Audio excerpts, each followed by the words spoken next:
2021년 5월 4일 우리가 함께 나눌 하나님의 말씀은 사도행전 26장 15절의 말씀이며 주제는 이토록 무지하다니입니다.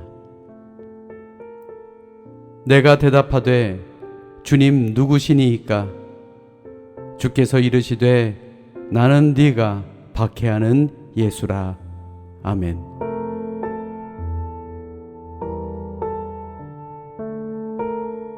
우리 주님이 우리에게 말씀하실 때에는 우리는 결코 피할 수 없습니다.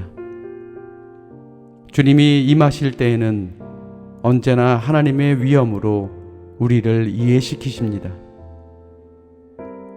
하나님의 음성을 직접 들은 적이 있습니까?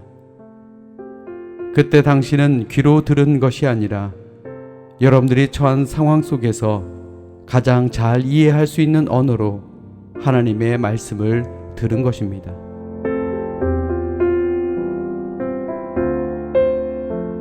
하나님은 우선 우리 안에 자리 잡은 자신감부터 깨뜨리십니다.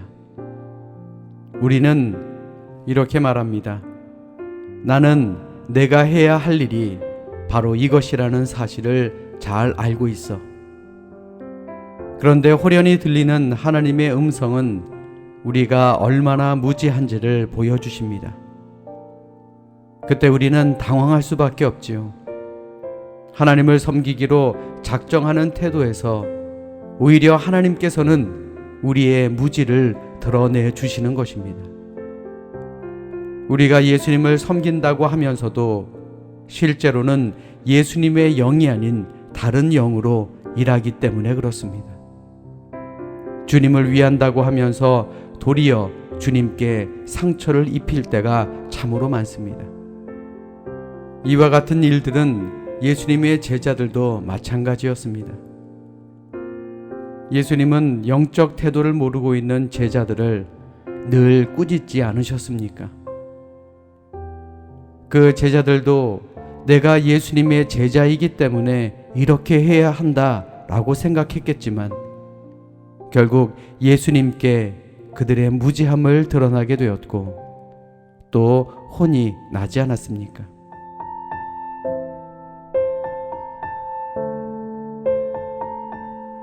지금까지 우리의 방식대로 주님을 섬기겠다라고 고집하면서 우리는 오히려 예수님을 핍박하지 않았습니까? 의무를 다했다고 하지만 결과적으로 예수님께 상처를 입혔다면 그 일은 분명 내 의무가 아니었다라는 것입니다. 왜냐하면 온유하고 겸손한 영으로 일하지 않고 자기 만족의 영으로 일했기 때문에 그렇습니다.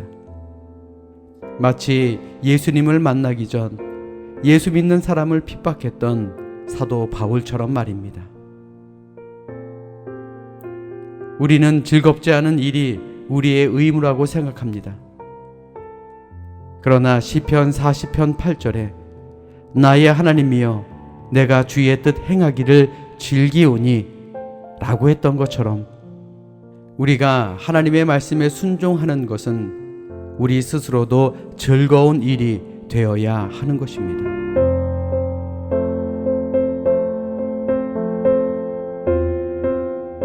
새로운 하루가 시작되었습니다.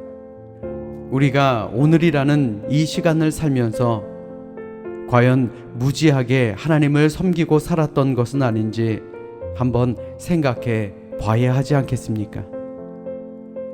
겉으로는 예수님을 섬긴다, 예수님을 믿는다 라고 하지만 오히려 그것이 예수님을 핍박하는 그러한 무지의 결과는 아니었는지 스스로 생각해보는 오늘 하루가 되시기를 주님의 이름으로 간절히 축원합니다. 기도하겠습니다. 사랑과 은혜가 충만하신 하나님, 우리에게 귀한 하루를 주시고 하나님의 뜻을 깨달을 수 있는 복된 하루를 주심에 감사를 드립니다. 우리는 하나님을 섬긴다라고 하면서 내 만족감을 채우기 위해 하나님의 일을 했던 순서가 바뀐 그러한 믿음을 가지지는 않았는지 생각해보는 하루가 되게 하여 주시옵소서. 온전히 하나님의 말씀에 순종하는 저희들 되게 하여 주실 줄로 믿고 예수님 이름으로 감사하며 기도드려 싸움나이다. 아멘.